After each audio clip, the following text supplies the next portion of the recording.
So what I have here is the Samsung Galaxy A31. It's priced at 14,990 pesos and is one of the affordable mid-range smartphones with a Super AMOLED display. We recently posted our full review in which you can read on our website. The link is below.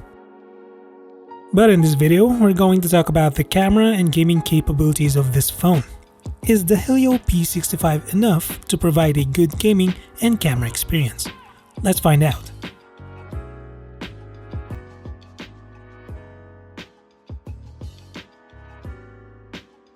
Starting with the cameras, the Galaxy A31 features your standard quad camera setup in 2020. It packs a 48-megapixel wide sensor, 8-megapixel ultra-wide, and a pair of 5-megapixel lenses for macro and depth purposes.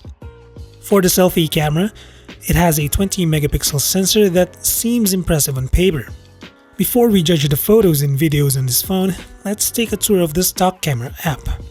Running on the latest One UI 2.1 based on Android 10, it's basically the same UI you'll find in most Samsung phones. You still get live focus for portrait mode as well as macro and pro photo. Additionally, you have Bixby Vision and AR Zone brought by the latest Keen version, wherein the latter lets you doodle in AR, customize AR emoji stickers, dress up your emoji on AR Emoji Studio, and play around with AR stickers using Deco Pick. Unfortunately, you're missing out on night mode and video pro mode. We don't know the reason why, but we think it's because of the chipset's lack of support for the technology. But anyway, let's start checking some samples. By default, the 48-megapixel sensor outputs pixel bin 12-megapixel photos. We like how landscape photos are generally not over-sharpened, but the post-process seems to be a struggle for this phone. As you can see from the shadows, the Galaxy A31 can't decide whether to provide a contrasty look or lift the shadows to preserve the details. As a result, we now have an inconsistent looking photo. On the other hand, the colors are on the flat side. Compared to the ultra-wide shot of the same scene, you can see that the ultra-wide lens has more color pop than the main sensor. Going back, you can zoom into images up to 8x, but we think 2x will output the most usable digital crop. In this foliage shot, most parts of the photo look sharp and pleasant. But on the upper left-hand corner, you'll notice that the quality degrades significantly. Again, we think it's a sign that HDR processing is sometimes a struggle here. Where the main sensor shines is when taking close-up subjects. HDR is a bit less aggressive, thus the natural and well-balanced quality. The same story is shared when shooting indoors. However, the color reproduction is nearly similar to the ultra-wide lens, now with more saturation for added pop. You can always switch to full 48-megapixel mode if you want more detail, but there are times when the images look like raw images, meaning the highlights are blown out and the colors are pale. The ultra-wide lens may not be the sharpest of the bunch, but we're surprised to see pleasant-looking shots when tested indoors. Detail preservation isn't great, but the colors are still nice and noise is minimized.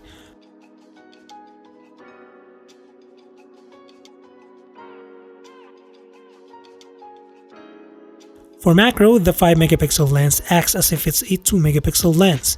You can't really get very close to the subject, perhaps this is due to the fixed focus of the lens, and the output lacks sharpness, contrast, and color. Surprisingly, the portrait mode is a lot better than expected.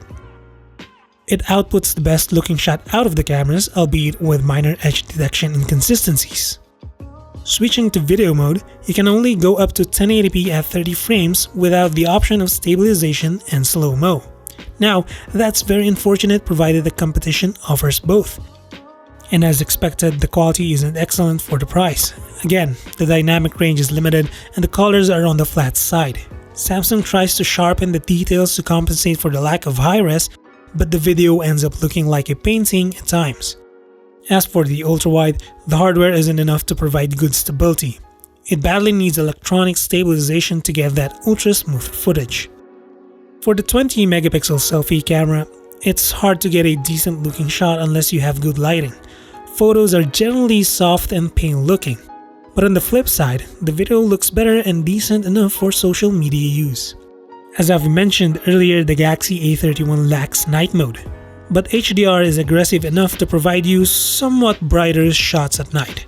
All night images that you're seeing were captured pitch dark. Now for a phone without a dedicated night mode, that's impressive, but the quality isn't something to write home about. Now that's for the cameras. Let's switch to gaming. The only model that's available for this phone is the one with 6GB RAM and 128GB storage. To play games decently, 6GB is just the right amount in 2020. And the best way to start a gaming test is by playing Mobile Legends. You can freely adjust the settings to the maximum without suffering frame drops. However, the Ultra option is not yet available on the Galaxy A31. Regardless, the majority of the game was smooth and consistent at 60 frames. There's no need to worry about heating too, as the phone managed to stay just warm to the touch. I think about girls. Next up is Exozeros. This is a new gacha game that was just released a few weeks ago. The art graphics are very modern and offer a lot of 3D rendering of characters and skill animations. Most of the gameplay involves autopilot, however, it's one of the most graphically demanding games right now. The game offers few but ample graphic settings, and if you happen to be playing this game and wondering how to get 60 frames, simply choose 30 frames. Given it's a new game, it's probably a bug. At max settings, the phone barely hits 30 frames. You will also notice that frame drops and stutters are common. And since it's barely reaching 30 frames, the temperature stays cool for the most part. You can reach up to 60 frames, but you need to choose low for the settings. At normal settings, you'll be averaging around 40 frames.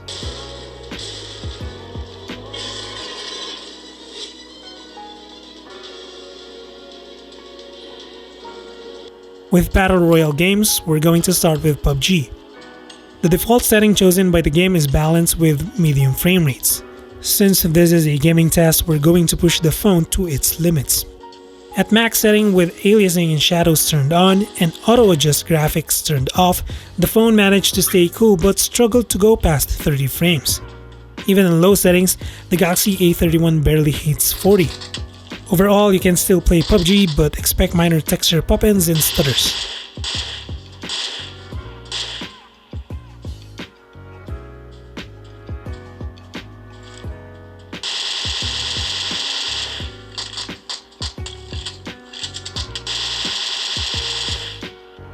Call of Duty on the other hand is a bit forgiving. While there's no option to max out the settings, the Galaxy A31 still supports high frame rates. With all options turned on, the phone comfortably seeps through deathmatch. Battle Royale though still shows smooth frame rates, albeit at a lower average of around 45. It's also impressive to see minimal texture pop-ins when diving into the game. Overall, I think you'll enjoy playing Call of Duty on this phone.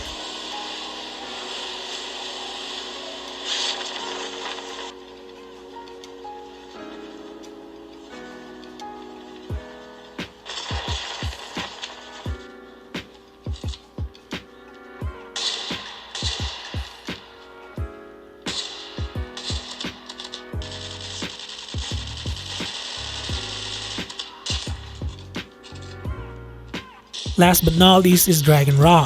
Aside from being a battery killer, it's one of the most beautifully made Android games at the moment. The graphics setting here is based on numbers, with 1 being the lowest and 5 being the highest. Unfortunately, there's no high frame rate support for this phone, so we are capped at 30 frames.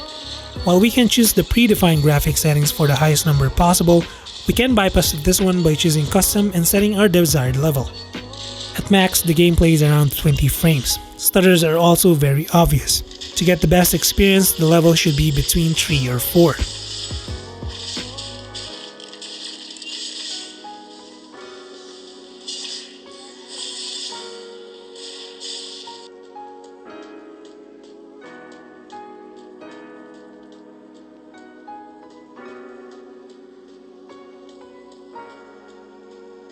So that's for our Samsung Galaxy A31 camera and gaming review. What do you think of its performance? Let us know in the comment section. As always, mabuhay Manila.